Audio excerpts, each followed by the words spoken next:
Good afternoon. This is Dimitri Lascaris coming to you from Kalamata, Greece. And today I'm very pleased to be joined by Sam Husseini. Sam is an independent journalist currently writing at husseini.substack.com. He's written extensively about Palestine and international law. He regularly attends State Department briefings asking the questions that real journalists should be asking, particularly in matters of foreign policy relating to Palestine.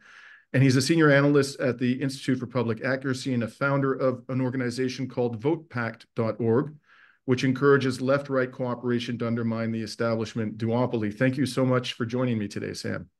Pleasure to be with you, Dimitri. So, Sam, I'd like to start by talking about this Kabuki theater, as I like to call it, about the ceasefire negotiations that have been going on. There was a very interesting article written by David Hurst, I believe it was, at Middle East Eye, an op-ed in the past day or so, in which he talked about dead cat diplomacy. And apparently this was a term coined by a senior State Department official some years ago, long before Biden became the president. And effectively what it means is when you're trying to strike a deal, your objective is not to actually reach a durable outcome in the negotiations, but rather to be able to lay the dead cat at the door of the party that you want to vilify. And so Hurst's argument, which I think he makes in a very compelling manner, is that Blinken is not engaged in any serious effort to secure a ceasefire that is durable. It's all about positioning this to place the blame at the doorstep of Hamas when the negotiations ultimately failed because of Israel's refusal to engage in any serious discussion about a ceasefire. What is your sense from your vantage point there in Washington about what is really going on here? Am I correct that this is a Kabuki theater, or do you think there is a sincere desire within at least some elements of the Biden administration to bring this horror show to a merciful conclusion as rapidly as possible? I don't think that there's a sincere desire on the part of any significant elements of the Biden administration to end Israel's slaughter in Gaza. It may be Kabuki theater and it might be something worse. I think that's an interesting hypothesis, and I've thought along somewhat similar lines regarding part of it is they've turned the demand of much of the Palestine solidarity movement, for a ceasefire now, and sort of hollowed it out by pretending that Hamas is what the impediment is to a ceasefire. So sort of weakening the meaning of the statement, the demand, ceasefire now. But I think that a broader game is being played vis-a-vis the United Nations. Biden made his announcement of Israel's alleged acceptance of this alleged ceasefire, which it won't actually accept, on May 31st. That's interesting because the orders from the ICJ, the International Court of Justice, regarding saying that the Rafah operation had to end, or a week before, on May 24th. And after those orders came down, you had the Algerians allegedly drawing up a resolution at the Security Council to implement those orders. Courts issue orders, and then the sheriff, the Security Council, is supposed to implement those orders. That resolution allegedly got stalled because the U.S. was threatening to veto it, and it sounded like the Algerians were watering it down in order to try to get the U.S. not to veto it. And then Biden makes his announcement. And then the Security Council drops the Algerian resolution and picks up a U.S. resolution whose sole purpose is to give international legitimacy for this alleged ceasefire proposal. And it did other things as well. For example, it claimed in the Security Council resolution that Israel had accepted it when that wasn't the case. And it also, among other things, said that that the Gaza Strip should be ruled by the Palestinian Authority. i.e., Mahmoud Abbas, who is largely at the beck and call of the US and Israel for that matter. So it very much hijacked the entire process. And we went from South Africa succeeding in getting the ICJ to issue more clear and direct orders against Israel in its invocation of the Genocide Convention to using the UN Security Council as a mechanism to further, hype up phony U.S. diplomacy. So, yeah, that's a large part of what I think is happening. Now, I think we get a flavor of where the State Department's true sentiments lie from the interactions you've had with some of these officials. And I'd like to play, for the benefit of our audience, a grilling that you delivered to a State Department official in November of last year. And this related to the application of the Geneva Convention and the Palestinian occupied territories. It is a bit long. It's a little over 2 minutes, but I think it's eminently worth us watching this in its entirety. And I'm just going to play this for our audience, Sam, and also hopefully this will refresh your recollection, because I know you've had many other interactions with the State Department officials. You just said you're for a durable peace and security, and you want Israel to abide by international law. I'm going to pick up where I left off yesterday. Does the U.S. recognize the Fourth Geneva Convention as applying to Gaza and the West Bank?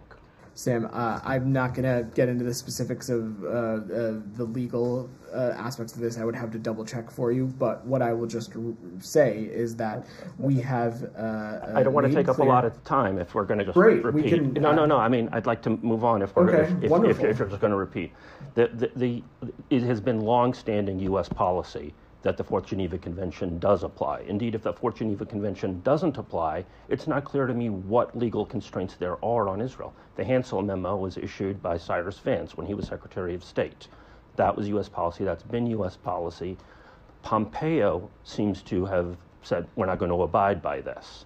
Has this State Department, has the Biden-Blinken State Department effectively abrogated decades of U.S. policy and adopted the Pompeo policy on this question? I'm not sure what you're referring to, but okay. The Hansel Memo is. I understand what the Hansel Memo is, but you I'm do. asking Okay. what your question. Does it still apply? Does this State Department still abide by the Hansel Memo? We have had no change in policy as it relates to the Hansel Memo, which is something that Matt has spoken to a number of months ago as well. But let me just reiterate, Sam, that this we have.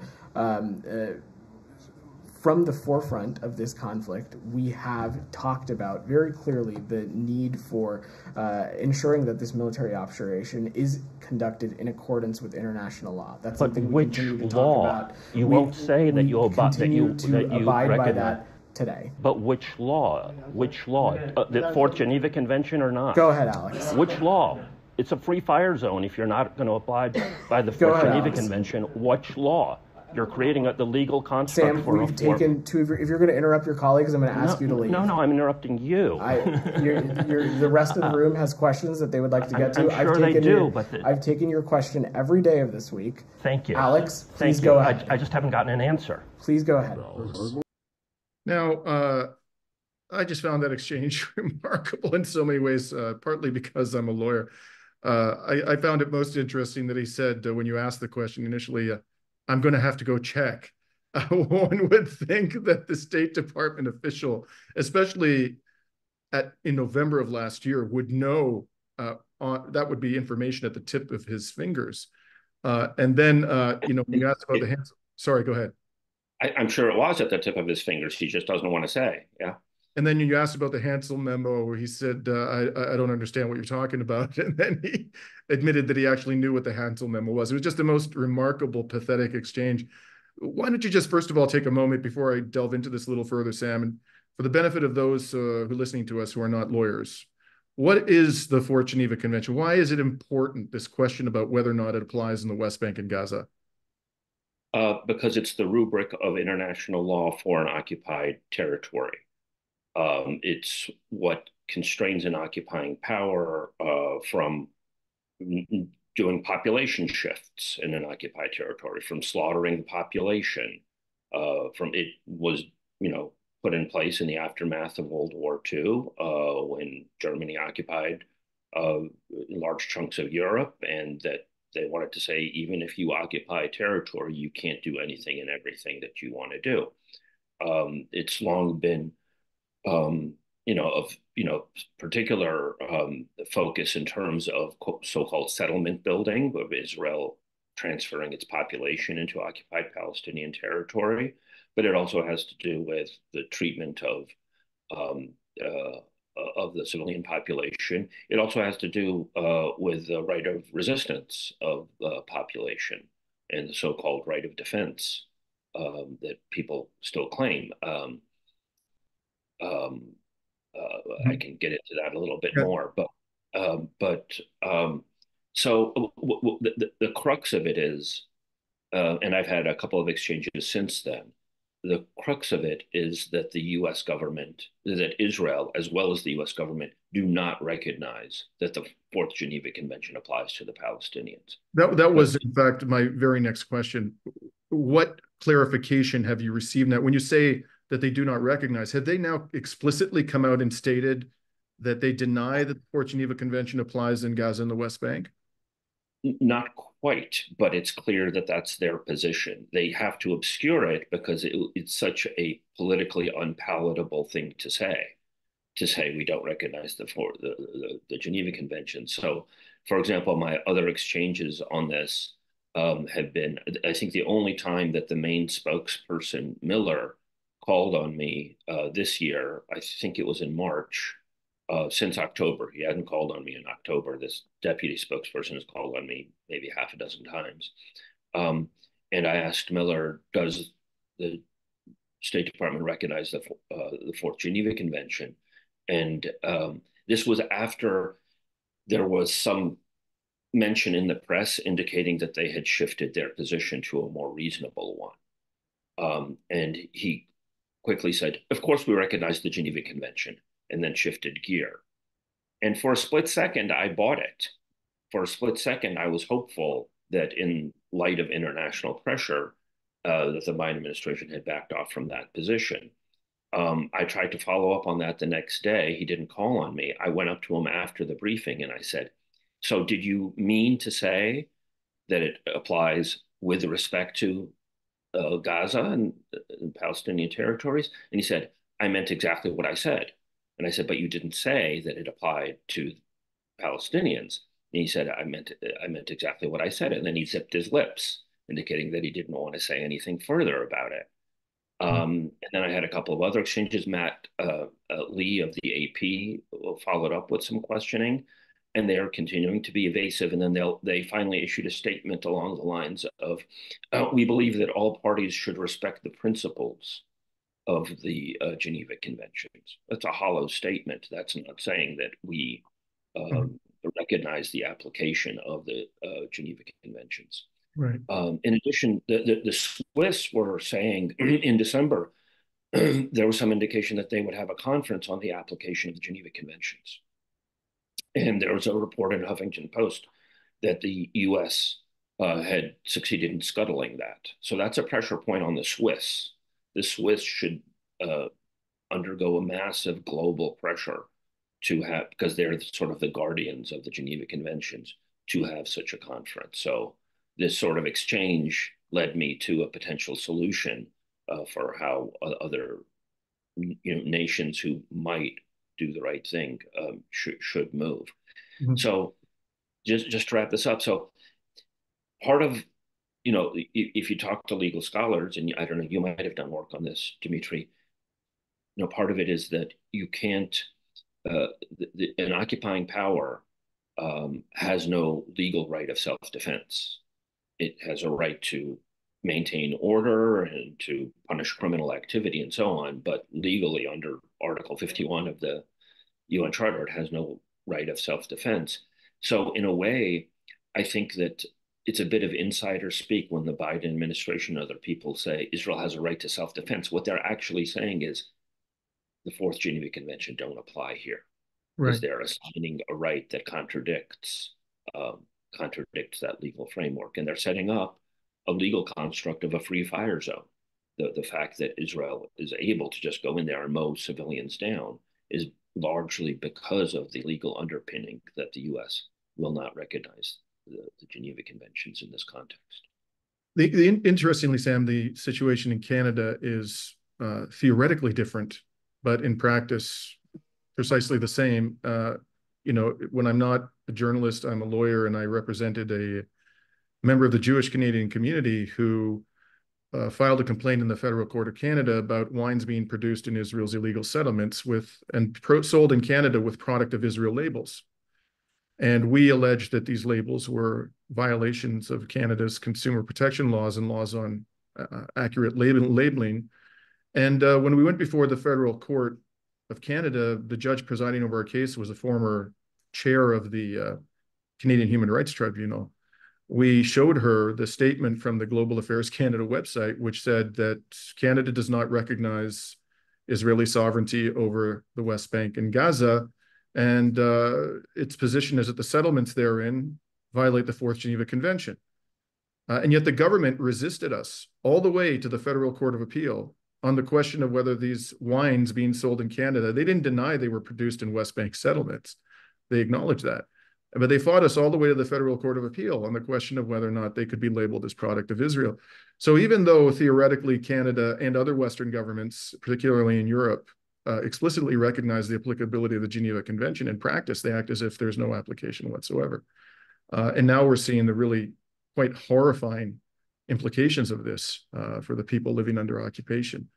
I want to talk to you also, Sam, about the... Yes, I'm just curious, Dimitri, what would you have wanted them to label it as?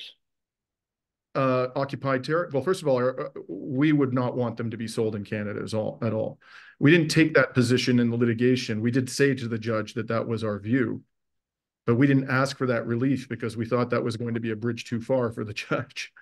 So we said to the judge, they should, at a bare minimum, indicate that they're coming from occupied territory, Israeli settlements, Jewish-only Israeli settlements in occupied territory. And just to close this out, the Federal Court of Appeal punted it back to the Canadian Food Inspection Agency. They didn't say that the judge in the Federal Court of Canada was wrong. They said, we're going to give the Federal Food Inspection Agency the opportunity to explain its reasoning because it didn't do a sufficiently good job of that. They basically took a political hot potato and they threw it back into the government's lap. And then the government embarked upon a 3-year consultative process about how these things should be labeled, and it's still not come to an end. So they're basically, by the time that process is finished, Justin Trudeau will no longer be the prime minister and someone else will have to deal with this headache. So, the disparity between rhetoric and reality in Canada is quite vast when it comes to Palestine. I'd like to switch gears and focus on another matter, which may or may not be your bailiwick. I'm not a military expert, and I suspect you aren't either. But it seems to me that there's precious little discussion in Western mainstream media about the military realities of the conflict. What is the state of the battlefield in Gaza? Of course, we hear about the absolutely appalling civilian casualties and suffering, but precious little is said about the combat. And also in northern occupied Palestine and southern Lebanon, very little is being said. We know that there is at least a low-level war happening there, and it's intensifying. Nor do we hear much about what's happening in the Red Sea. Do you have a sense, Sam, of which way the winds are blowing militarily? Is someone, in your view, winning this war, and who is it, and why do you think that? Well, I mean, I watch, occasional clips of Hamas fighters, blowing up or seeming to blow up Israeli tanks and other things. I found it interesting that the Electronic Intifada now sort of has a military segment on their webcasts. And, that would seem to indicate that when it comes down to soldier versus soldier, Hamas is doing surprisingly well. And of course, in 2006, you had Hezbollah, in the view of many people, effectively beat back the Israeli army when Israel invaded Lebanon in 2006. I do think that it's a bit of a diversion to talk about it in terms of who's winning, though, because I don't view Israel's goals as to win militarily. I view Israel's goals as to inflict as much damage as possible to Palestinian society. And so decimating hospitals and universities and civilian infrastructure and causing pain and suffering, I think is actually a goal. I don't even know that they necessarily want to destroy Hamas per se. Um, um, so, you know, so I think it's important to look at that, but I do think that it's a bit of a sideshow as in terms of what the actual Israeli goals are. Whatever the military realities may be, it's very clear that this has become, I think, an albatross on the neck of the Biden administration. And I saw a poll recently which showed that his approval rating is at a record low. Do you think that the looming election is going to change the political dynamic in the weeks and months ahead in terms of how the Biden administration deals with this? Do you see that as being a point of leverage for Palestinian solidarity movement in the United States, or is that ultimately not going to change the government's approach in your view? I don't think it'll fundamentally change the government's approach. I think that it'll cause them to try to frame things in as slick terms as possible. I already talked about the whole ceasefire thing. And prior to the whole ceasefire thing, you know, when Israel was about to invade Rafah, Biden postured as being critical, saying, you know, you don't go into Rafah. We don't want an invasion of Rafah and so on. And then pretended that it never happened. Israel kept bombing Rafah, kept expelling, you know, forcing people out from Rafah. The ICJ order that I mentioned earlier on the 24th of May itself stipulated that the invasion of Rafah began on May 7th. I think to this day, the Biden administration still claims that Israel has never, you know, mounted a quote unquote serious offensive on Rafah. So they're playing these semantic games with that and with ceasefire.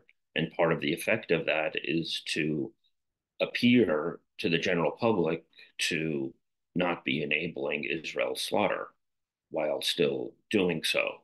And I think that they kind of benefit in a sense from Netanyahu saying, you know, why aren't you giving us every bomb that we want?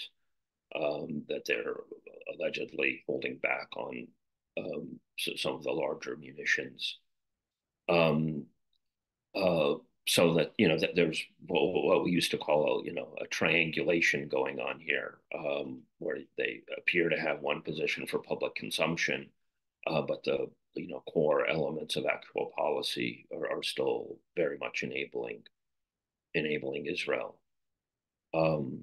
I don't know if you want me to launch into it, but I mean, I have a voting strategy that you identified me as vote pact, and we can get into that if you want. That, in fact, was my very next question. I'm curious how vote pact, Sure. how would you advise U.S. voters, particularly those who care about the Palestinian cause, when you're confronted by the specter of Genocide Joe being replaced by Donald Trump? That is a grim option to have to confront. So very curious to know how your organization advises voters in this situation. Absolutely. I mean, this is the genius of the U.S. establishment, that it's bifurcated into these two allegedly warring factions, which in effect share a great deal of policy. So people end up voting for one or the other largely because they perceive the other one as worse. And what we advise people to do is, people who know each other, especially, instead of one person voting for Biden in a self-loathing manner and the other person voting for Trump, you know, perhaps against their better sense, that they both pair up and both vote for independent or emerging third-party candidates of their choice. That way, they're effectively siphoning off votes in pairs from, you know, genocide flavor one and genocide flavor B, and you know, building up other parties.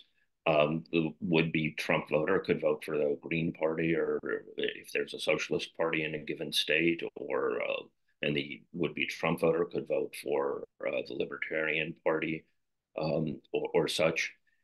In an ideal situation, you could have an anti-establishment candidate, sort of a, you know, a melding of Dennis Kucinich and Ron Paul, or a melding of Rashida Tlaib and Justin Amash or something like that, and have like an anti-establishment candidate. That has not yet emerged, in spite of my efforts and the efforts of other people. But there are, some somewhat viable third parties now, and they can be built up using this mechanism. A lot of, you're always going to have like 1 or 2 or 3% of the American public that'll vote, for a third party candidate, regardless.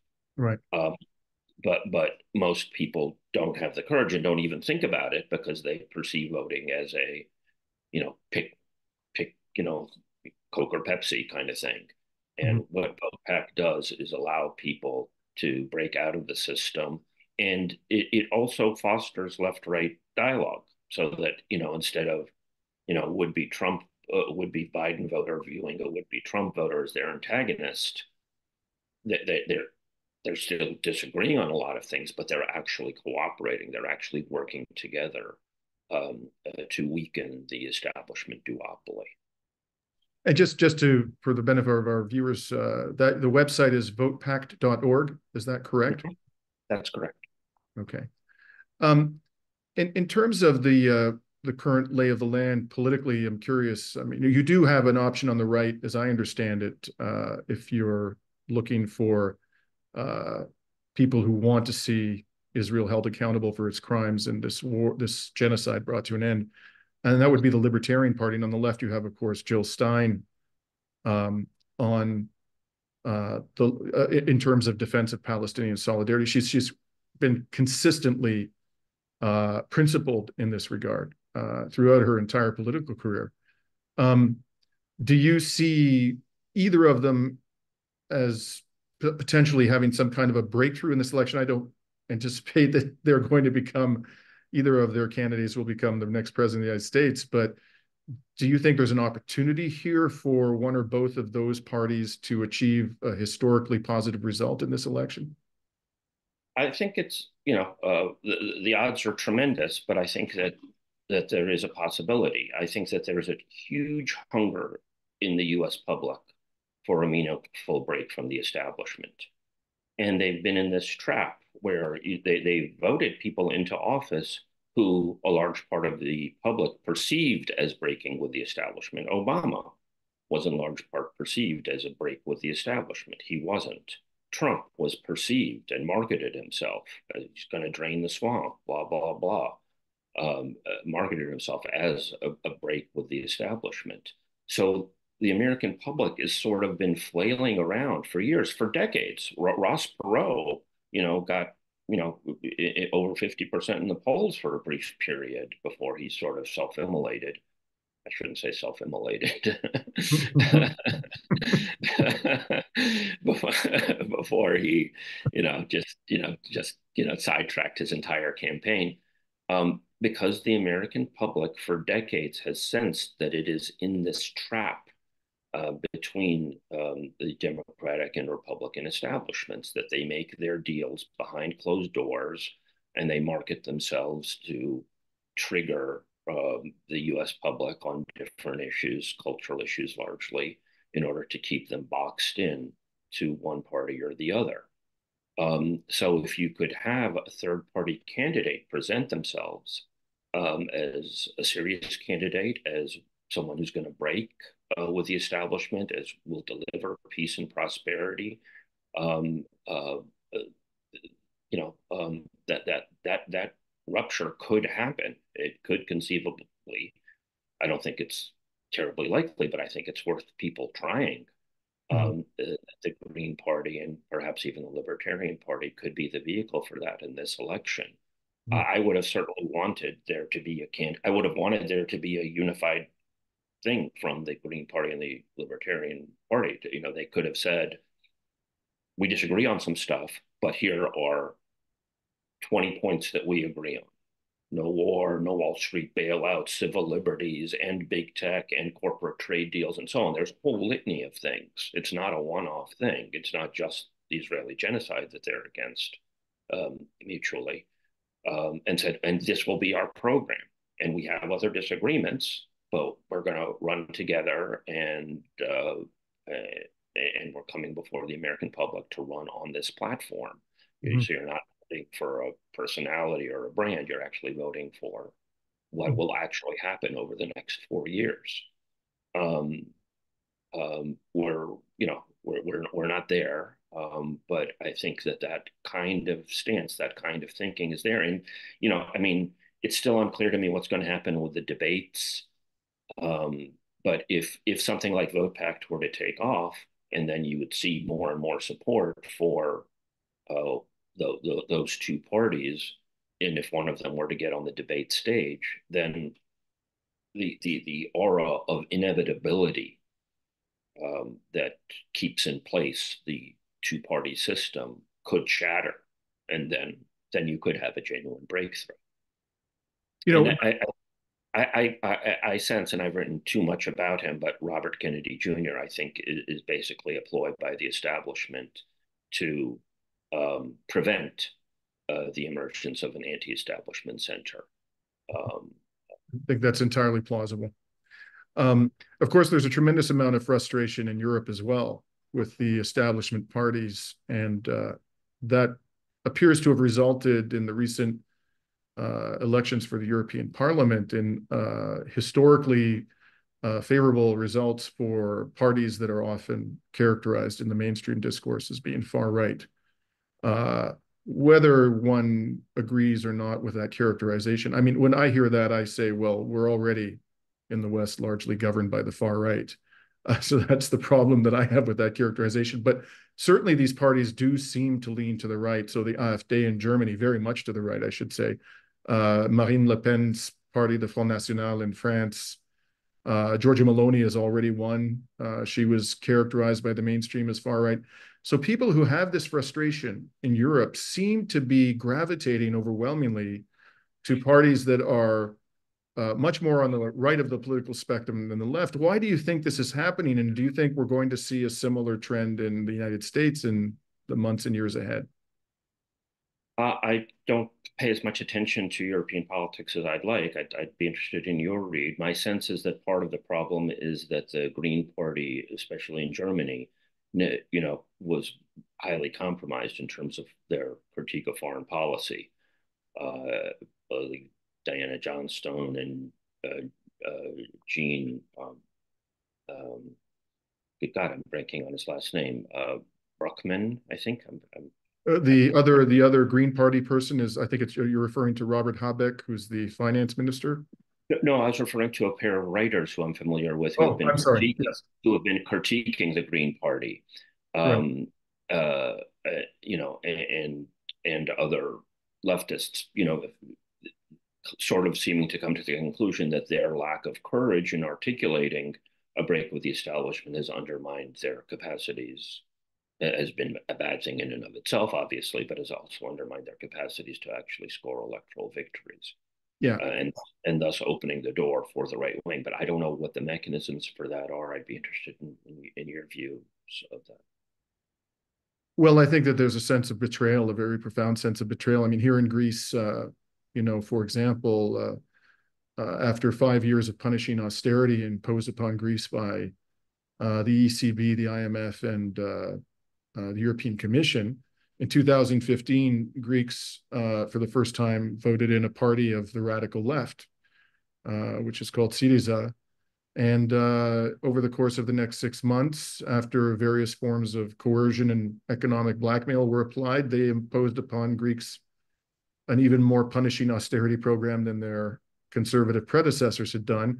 And they did this even though the prime minister at the time, Alexis Tsipras, called a referendum on the austerity package that was being demanded by Greece's creditors. And by a margin of almost 2/3 to 1/3, Greeks rejected it.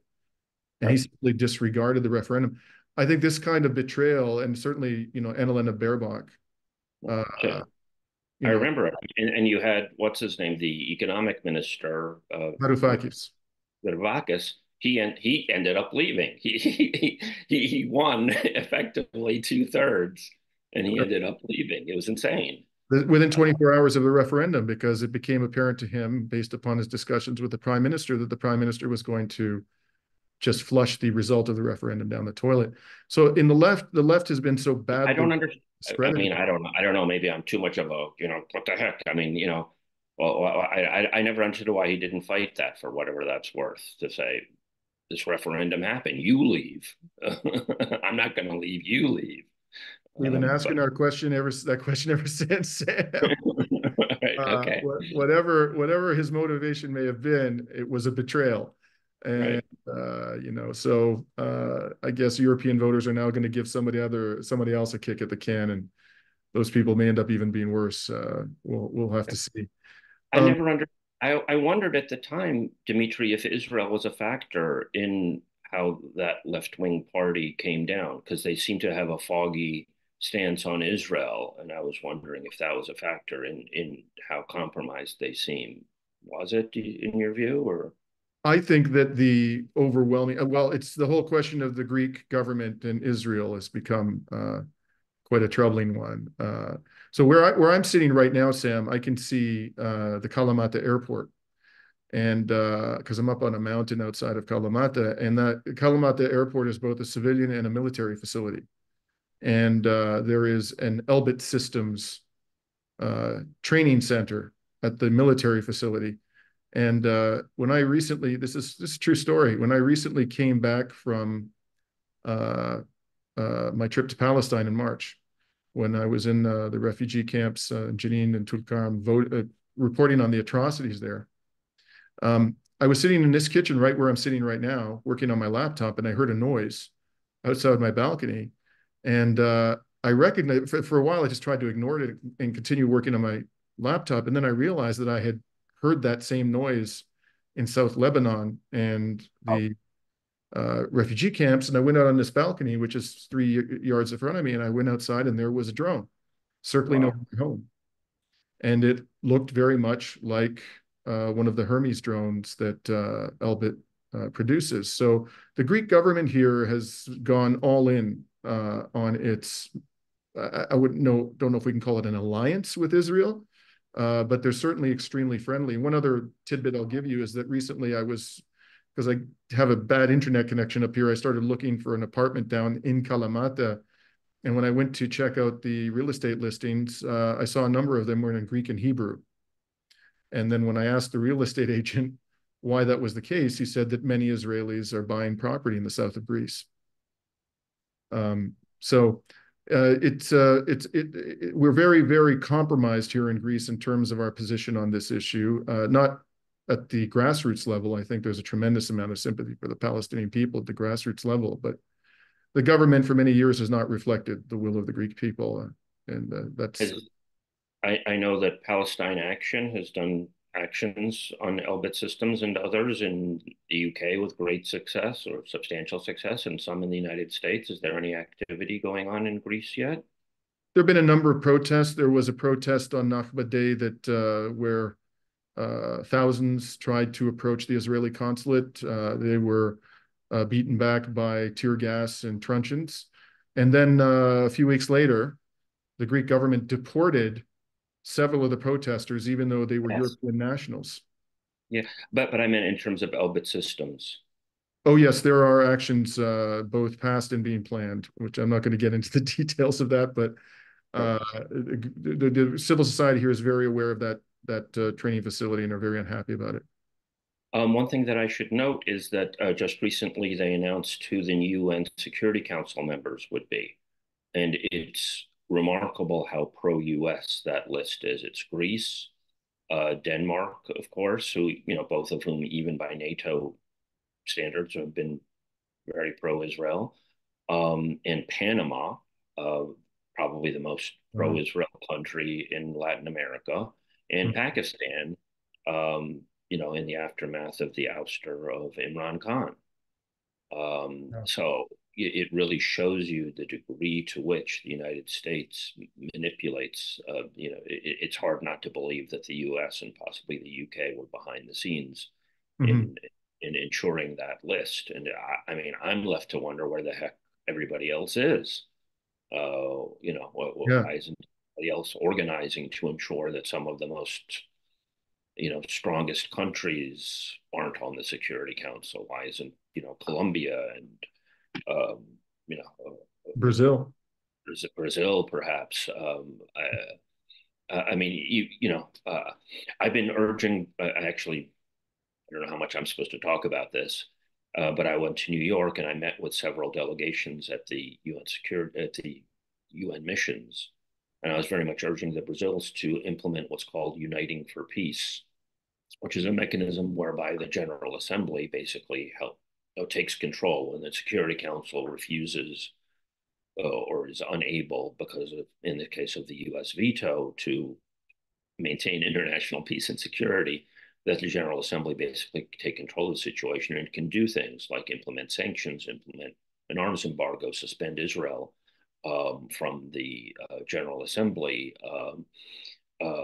set up a tribunal, even potentially a protection force, and so on. So I've been urging the Brazilians and other countries, and I wrote an article to this effect with contact information for them on my webpage. And I think that could be a focus of, activism for people petitioning countries that, at least in their stated goals, are saying good things, to actually act on them more rigorously. Absolutely. Since we're on the subject of international institutions, what do you make of the announcement by the prosecutor of the International Criminal Court that he was going to seek indictments of 3 Hamas officials and Israeli Prime Minister Netanyahu and Defense Minister Gilad? Well, as many of us who pushed for the International Court of Justice, genocide case that South Africa did, I and other people were pushing for that through most of last year. We estimated that that would likely force the hand of the ICC to finally act. You have to keep in mind that the ICC has been dragging its heels literally for decades now, or at least since its inception, in doing something on Palestine. So they've finally done something here. I'm skeptical as to how serious they are about it. I don't believe that the judges have yet approved those arrest warrants. It's certainly a good step, but I think it's only the result of pressure from some good governments, as well as directly from people, and indirectly because of the South African ICJ case. Also, on the same vein, since we're on the subject of international institutions, there was an interview that the former Chief Justice of the ICJ, Donoghue, was the president at the time of the January 26th ruling, which we all said was a ruling that Israel is plausibly committing genocide. I think it was on Piers Morgan. She came out and said that, in fact, that's not what the ICJ ruled. I've read that decision several times, and I don't know how you could possibly read it as anything other than a ruling that Israel is plausibly committing genocide. And then there was an interview that was given by Norman Finkelstein, although he's not a lawyer, he's very knowledgeable at these matters, and he said that this is just a flat-out lie. Donoghue is completely misrepresenting the reality. What do you make of this controversy?